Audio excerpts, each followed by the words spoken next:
হাসির রাজা, জ্ঞানের রাজা, রসিক রাজা।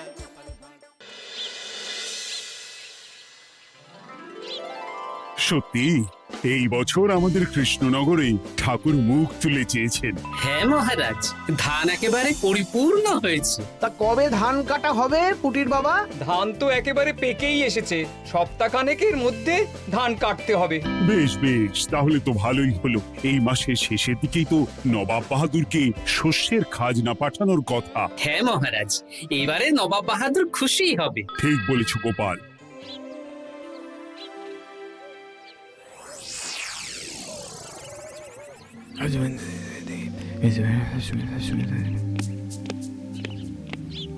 প্রণাম খাম্বাজরাজ। ওই তো কৃষ্ণনগরের মন্ত্রী চলে এসেছে।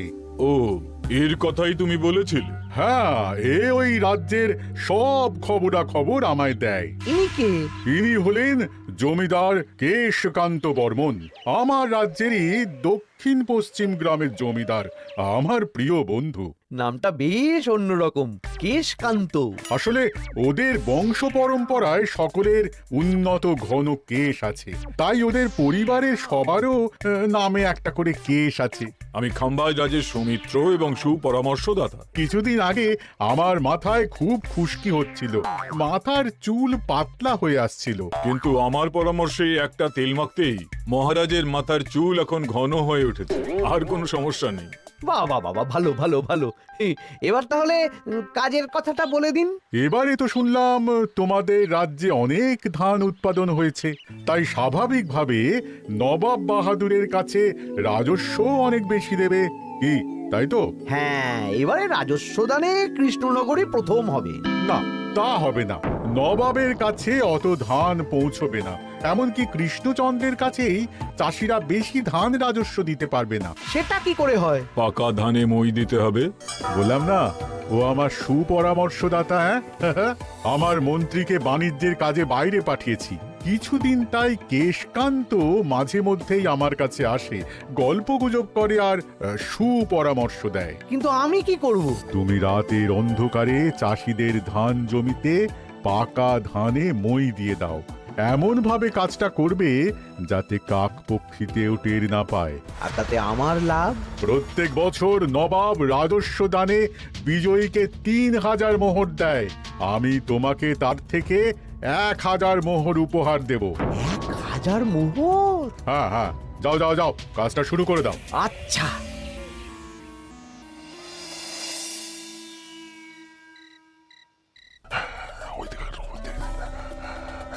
তাহলে আর দেরি কেন, মন্ত্রীমশাইয়ের কথা মতো কাজ শুরু কর। হ্যাঁ হ্যাঁ, চল।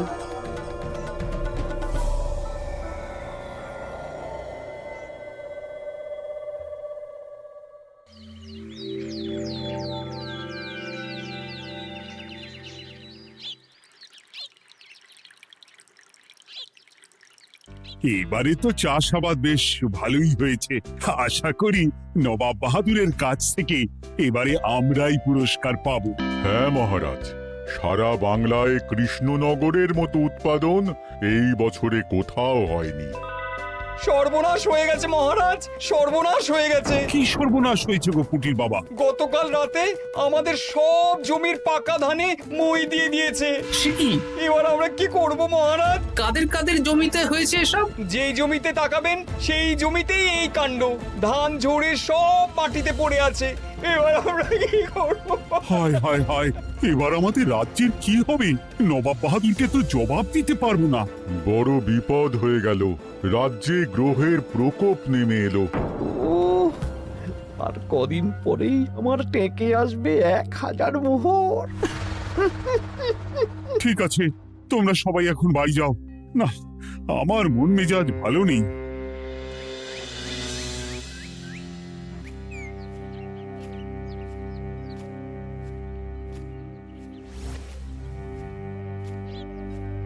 ওগো, তুমি শুনেছো কি হয়েছে? পুঁটির মা হাউ হাউ করে কাঁদছিল গো। হ্যাঁ গিন্নি, পুঁটির বাবা কয়েকজন চাষি ভাইদের নিয়ে রাজসভায় এসেছিল। শুনলাম রাতারাতি কে বা কারা চাষ জমিতে পাকা ধানে মই দিয়েছে। কত বড় সর্বনাশ হয়ে গেল বলো, কি হবে গো? কি যে হবে ভগবান জানে। বলি তুমি পারলে না পুঁটিদের একটু সাহায্য করো। হ্যাঁ, আমি মনে মনে ভেবেই রেখেছি বুঝলে, এবার বেতন পেলে পুঁটিদের বাড়িতে মাসোহারার জিনিসপত্র দিয়ে আসবো। নবাব বাহাদুরের কাছে মহারাজ খাজনা কিভাবে দেবেন? সেটাই তো বুঝতে পারছি না। আপনি এত চিন্তা করবেন না। রাজবাড়ির ভাড়ার থেকে আপাতত কিছু বস্তা ধান পাঠানোর ব্যবস্থা করুন। তারপর নবাব বাহাদুরের কাছে গিয়ে বলবেন, আস্তে আস্তে সব দিয়ে দেবেন মহারাজ। তাই করতে হবে, তাছাড়া তো আর অন্য কোনো উপায় দেখতে পাচ্ছি না। কিন্তু এবারে আর আমাদের মান রক্ষা হবে না। দেখি 2-1 দিনের মধ্যেই যতটা সম্ভব ভাড়া থেকে ধান পাঠানোর ব্যবস্থা করব।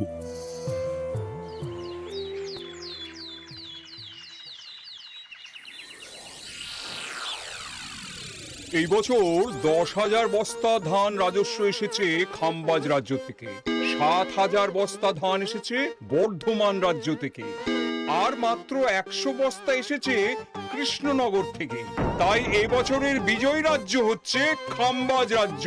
খাম্বাজ রাজ্যের রাজার হাতে 3,000 মোহর উপহার হিসেবে তুলে দিচ্ছেন। আর কৃষ্ণচন্দ্র, তোমার রাজ্যের এরকম হাল কেন? এবারে আমাদের সমস্ত রাজ্যের পাকা ধানে কেউ বা কারা মই দিয়ে দিয়েছে। সেসব তোমার মাথা ব্যথা। আমার ধান কোথায়? 100 বস্তা ধান রাজস্ব, কম করে 800 বস্তা ধান রাজস্ব দেওয়ার কথা, কিন্তু তুমি তোমার কথার খেলাপ করেছো। এই বছর আমি নিরুপায় জাহাপানা। আমিও নিরুপায়।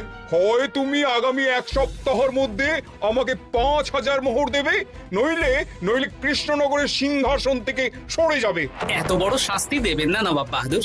আপনি অন্তত মাস 6 সময় দিন, আবার ধান চাষ করিয়ে আপনাকে প্রাপ্য ধান দেওয়া হবে। বেশি কথা বলছো কৃষ্ণচন্দ্র।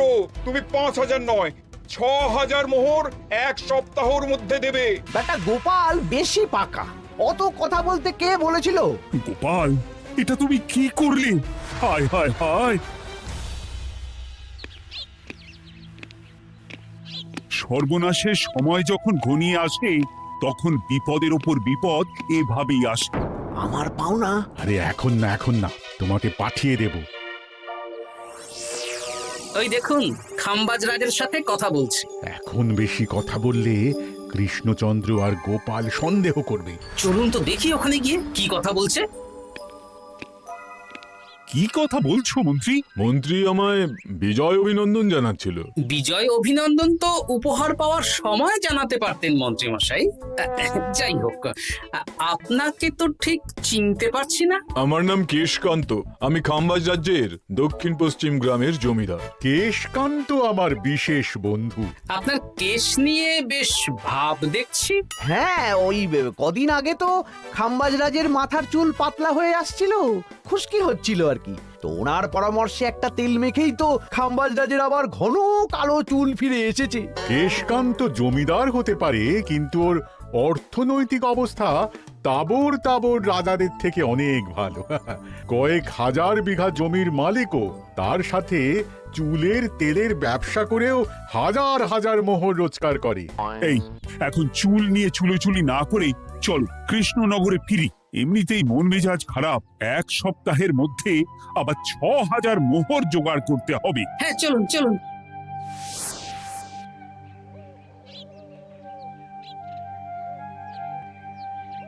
আচ্ছা মন্ত্রীমশাই, আপনি এই কেশকান্ত জমিদারের ব্যাপারে এত কিছু জানলেন কি করে?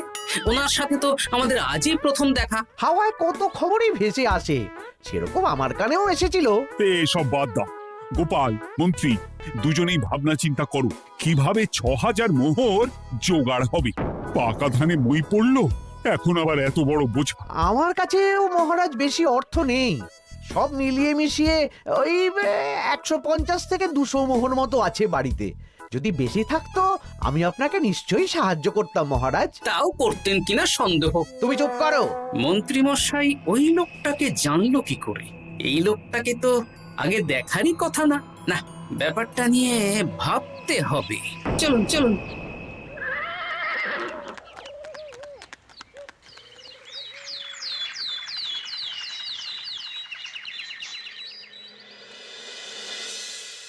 বুঝলে গিন্নি, এক সপ্তাহের মধ্যে মহারাজকে ৬,০০০ মোহর জোগাড় করতেই হবে, নইলে সিংহাসন ছাড়তে হবে।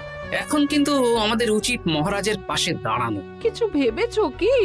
আপাতত আমার বিয়েতে পাওয়া আংটি বন্ধক রাখবো, আর তুমি যদি হ্যাঁ হ্যাঁ, আমার যে দুটো গয়নাগাটি আছে ওগুলো বন্ধক রাখো, পরে আস্তে আস্তে ছাড়িয়ে নেবো খন। দেখি বাকি সভাসদদেরকেও বলবো, যে যতটা পারে, তারপর ভগবানই ভরসা।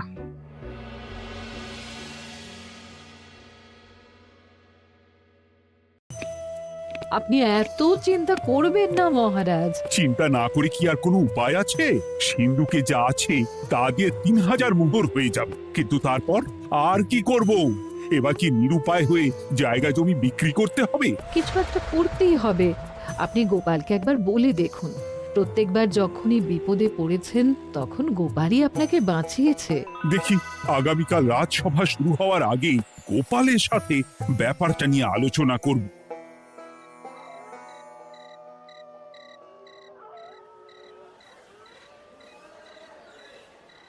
এই যে শ্যাকরা, কি করছো? এই তো, বলুন। শোনো, আমার গিন্নির জন্য একটা হীরের হার বানাতে হবে, ওই ১,০০০ মোহরের মধ্যে। ১,০০০ মোহরে তো হীরের নাক, কান, গলা, হাত, পা সব গয়না, এই সব গয়না হয়ে যাবে মন্ত্রীমশাই। তাহলে বানাও, এই নাও ১,০০০ মোহর। ওরে বাবা, মন্ত্রী মশাই, ১,০০০ মোহর! এই মন্দার বাজারে এত মোহর কোথায় পেলেন? গতকালই তো বললেন আপনার কাছে ১৫০ থেকে ২০০টা আছে। সে যেখান থেকেই পাই, তাতে তোমার কি? না, আমার কিছু না। শ্যাকরা, আমি কয়েকটা গয়না বন্ধক রাখবো। দেখি কি আছে। এই সব মিলিয়ে এতে আমি ১৫ মোহর দিতে পারবো। বেশ, তাই দাও। আমি ধীরে ধীরে শোধ করে গয়নাগুলো ছাড়িয়ে নেব। হ্যাঁ, মন্ত্রীর ব্যবহারগুলো বেশ সন্দেহজনক লাগছে। দেখি, গুপ্তচরকে কাজে লাগাতে হবে, মন্ত্রীর পিছনে ছায়ার মতো লেলিয়ে দিতে হবে।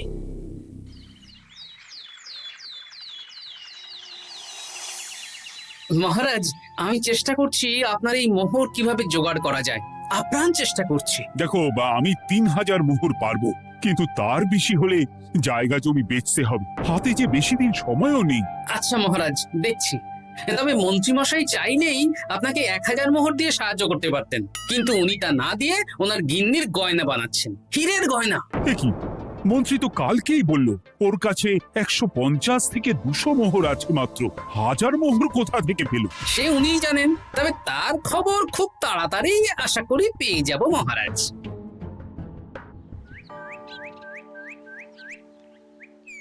কাজটা একদম ঠিক করলেন না মন্ত্রী মশাই?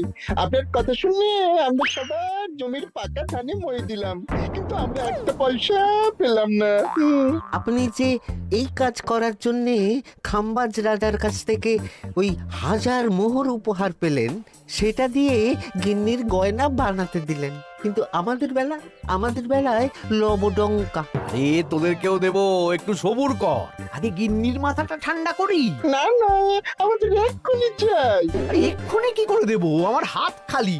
আচ্ছা আচ্ছা, ঠিক আছে, এই নে ২ মোহর ধর, ২ ভাই ভাগ করে নি, পরে আরো দেবো। এটা কিন্তু ঠিক না। এসব আলোচনা খোলামেলা জায়গায় করা উচিত না। উফ, পরে তোদের সাথে কথা বলবো, এখন যেতে দে, বাজার করব, তারপর আবার রাজসভা আছে।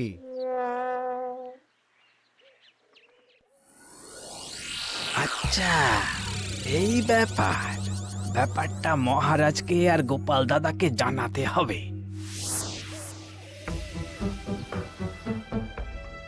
গোপাল দাদা, মহারাজ আসল খবর পেয়ে গেছি। কি খবর? আমি একটু আগে শুনলাম। কাজটা একদম ঠিক করলেন না মন্ত্রী মশাই? আপনার কথা শুনে আমরা সবার জমির পাকা ধানে মই দিলাম, কিন্তু আমরা একটা পয়সা পেলাম না। আরে তোদেরকেও দেবো, একটু সবুর কর। মন্ত্রী, আমি না তোমাকে মেরেই ফেলবো। মহারাজ, মন্ত্রী মশাই এখানে গৌণ। উনি অর্থের লোভে এসব করেছেন, আর ওনাকে দিয়ে করিয়েছেন খামবাজ রাজ। হ্যাঁ, যাতে এবারে বিজয়ী হতে পারেন। তাই আপনি এই খবর পাঁচ কান করবেন না মহারাজ। আমি খামবাজ রাজ আর ওই কেশকান্তর কাছ থেকে ক্ষতিপূরণ ঠিক আদায় করে আনব। কিন্তু কিভাবে? শুনুন তাহলে।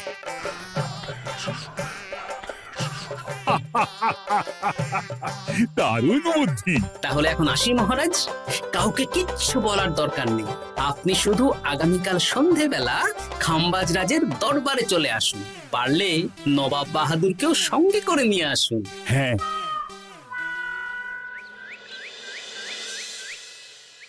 প্রণাম খামবাজ রাজ।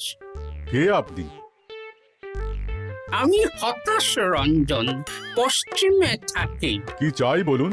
কিছু চাই না, তবে একটা কথা শুনলাম তাই বলতে এলাম। কি কথা? আমি শুনলাম মহারাজ আপনার মাথার চুলগুলো সব নকল। আমার এত সুন্দর চুল সব নকল? ফাজলামো হচ্ছে। আমি যদি প্রমাণ করে দিই আপনার চুল নকল, তাহলে কি? তাহলে আপনি আমাকে 100 মোহর দেবেন। আর প্রমাণ না করতে পারলে আমি আপনাকে 100 মোহর দেব। বেশ, দেখো, এক্ষুনি দেখো, আমারই তো 100 মোহর লাভ হবে। এখন না, এখন না, আজ সন্ধেবেলায়। বেশ বেশ, তখনই এসো। এবারে জমিদার কেশকান্তর বাড়ি যেতে হবে।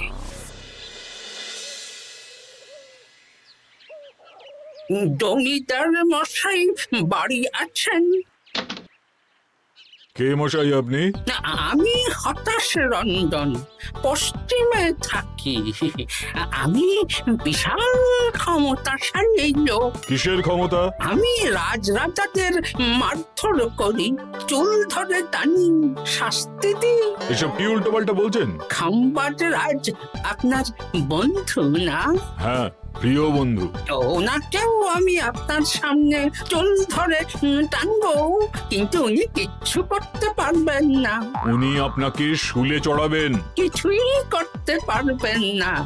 বললাম না, আমি বিশাল ক্ষমতাশালী লোক।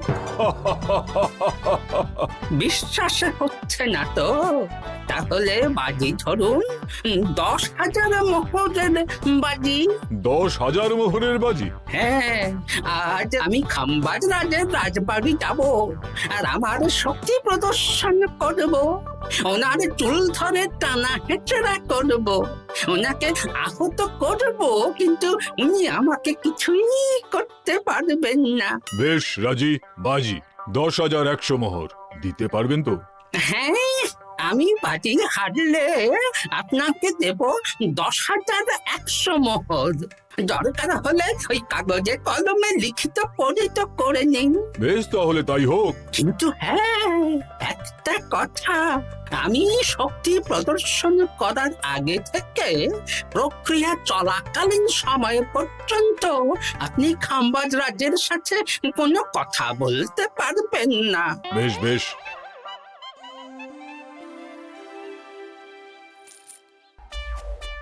তাহলে শুরু করি। শুরু করো। এবার আমি প্রমাণ করেই ছাড়বো।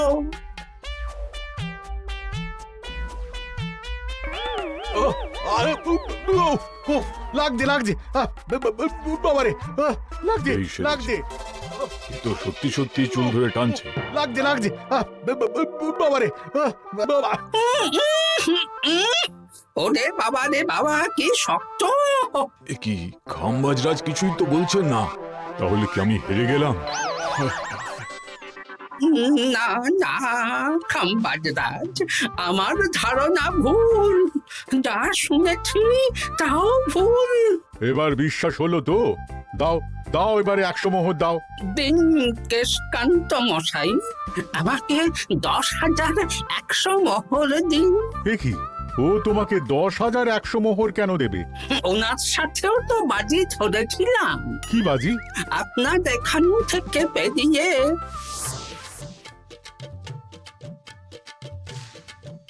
এবারে দিন তো দেখি। সব কাগজ কলমে লেখা আছে। এই নাও। হায় হায় হায় হায়। সাবাস গোপাল, সাবাস, তুমি আমার মুখ রক্ষা করেছো। গোপাল, কৃষ্ণচন্দ্র, নবাব বাহাদুর, আপনারা? হ্যাঁ, আমি গোপাল। এটা ছাড়া আর কোনো উপায় ছিল না খাম্বাজরাজ। আপনি আমাদের মন্ত্রীর মাথা খেয়ে যে জঘন্য কাজটা করিয়েছেন সেটা তো আর প্রমাণ করতে পারতাম না, তাই ছলে বলে কৌশলে আপনার প্রিয় বন্ধুর কাছ থেকে আদায় করে নিলাম। হ্যাঁ নয়, হ্যাঁ।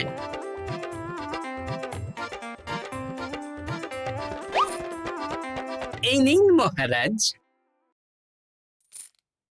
এতে কত মোহর আছে? 10,100 মোহর। এর থেকে 100 খাম্বাজরাজকে দিন, 6,000 নবাব বাহাদুরকে, আর বাকিটা আপনার কাছে রাখুন। এত ধান নষ্ট হলো। কৃষ্ণচন্দ্র আমাকে সবটা বলেছে, আর ওর মন্ত্রীকেও নিয়ে এসেছি। ধোলাই খেয়েই সব বলে দিয়েছে। এই কে আছো? কৃষ্ণনগরের মন্ত্রীকে নিয়ে এসো।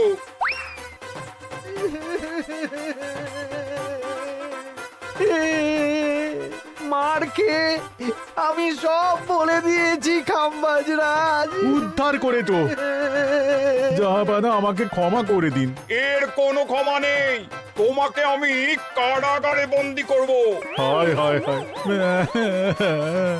সামান্য টাকার লোভ করতে গিয়ে পুরো মাঠে মারা গেলাম।